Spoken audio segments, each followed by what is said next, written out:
Michael Mwenso, welcome to the green room. How Thanks you for doing? joining us. It's I'm good to be with you. Good to be with you. Such as it is, it's good to be together here at the Green Music Center and whatever center you're at. But thank you.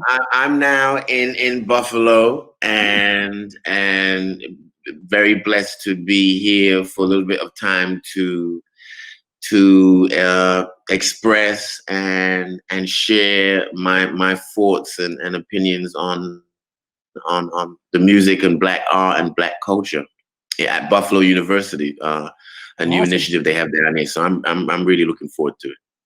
Well, that's great. We'll do a little bit of that today as well. I mean, Yeah. Michael, it's been great to get to know you over the last year or so through the show Harlem 100. And then also in mid-June or so, you sent me an email that was in the wake of a few weeks after George Floyd was murdered and with Black Lives Matter protests in full swing all around the country, all around the world, expressing concern about the lack of Black representation in the performing arts, both on the stage and off, and asking like, hey, is there a way we could work on that together? And I really appreciated that. That was one of the great emails I've gotten during this pandemic time, especially, but really any time, like to have you reach out and say, how could we address some systemic and racial injustices in our country together? And this is where we led us here today as a first step on what I think will be lots of work together, definitely a lot of work on this Black music series this fall. And as we get started, I wonder if you would introduce yourself to our audiences. Tell us a little bit about your background. Well, this is interesting because, over the last few days, I've been doing this one a lot, because I've been introducing myself to the students here. So I'm getting kind of good at it. I was born in Sierra Leone, West Africa, which, Sierra Leone has a very deep history because it was one of the few places like Liberia where actually Afro-Americans went back to Africa and people that were free, they were able to go to places like Liberia and Sierra Leone and set up homes. So it has a very interesting energy of African Americans that came there, as free people, and also Africans that were there for years and years. So I was born there, but my mother really is Sierra Leonean and Nigerian, and my father is South African and Zambian.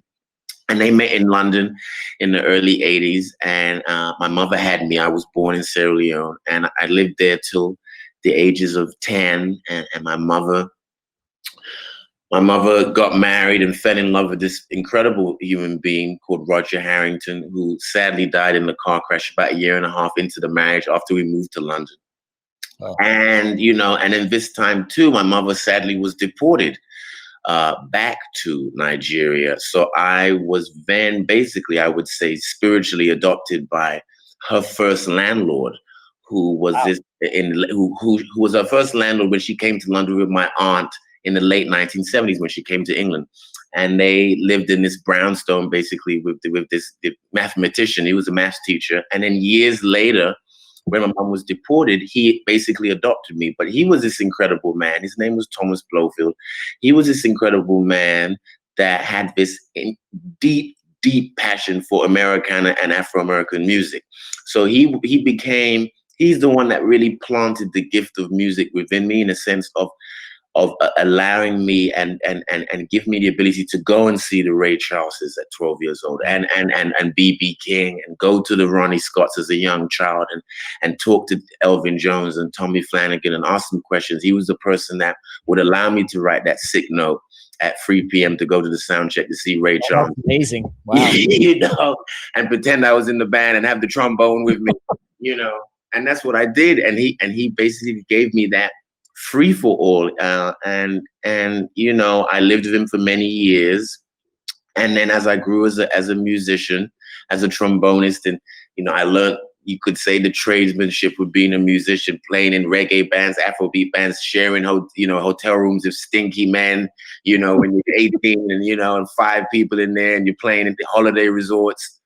Did it, and then decided that I feel that for me to have the impact I wanted to have, I wanted to sing. I was always singing, but never mainly. And then I put the trombone down. But also in those years too, Wynton Marsalis became this incredible spirit in my life who, had known me since I was 16 and I kept the relationship up with him. I would come to New York periodically, and then later on when I started getting into curating and programming and did that at Ronnie Scott's great jazz club there in England, he came and he saw the impact it was having, this community that I created. And he asked me to come to New York to Jazz at Lincoln Center to do something like that. That took about a year, and actually John O'Gasboro, who business partner, manager of me, he was one of the main tridents to bringing me over.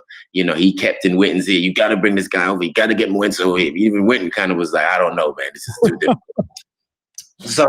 So I eventually got here to New York and was able to, I would say, have an impact on Jazz at Lincoln Center. John O2 with me, creating programs and dance parties and creating a community, especially specifically in the club, Dizzy's. And out of those organic sessions and things that were being created, the Shakes was kind of developing this, without even me seeing it and knowing it.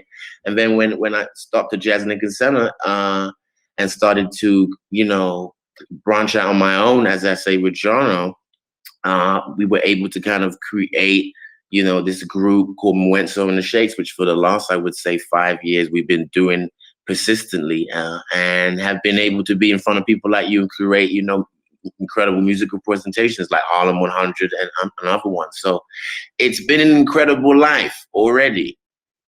No doubt. So a lot of things. So you've been in New York for 10 or 12 years say now? 8, 9 years. Yep. Yeah. Awesome.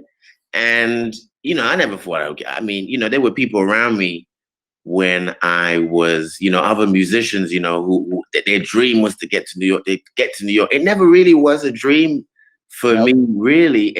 In a sense, it was always there. I just didn't know how it happened. And I must give a lot of thanks to Wynton and making me realize that my spirit could be a currency in a certain way, that yes, you have a gift. Yes, you can understand music. And I never saw those things within me in a sense. I just saw me as a musician, but he saw in me another skill set of that, I didn't even realize it was in me, of being able to hear the music and see it and also be able to present it and curate it, and to see it as a gift and say, this is of value. Mm-hmm. We need this here. And then now in my life, seeing it as something which has become even deeper. So I'm very fortunate. I see that very much in your work, your ability to facilitate and bring out the best in everybody involved in a situation, whether it's a one-on-one conversation or a show with hundreds of people at it. Like, your ability to connect people to you and also to each other is really inspiring and a wonderful, wonderful thing.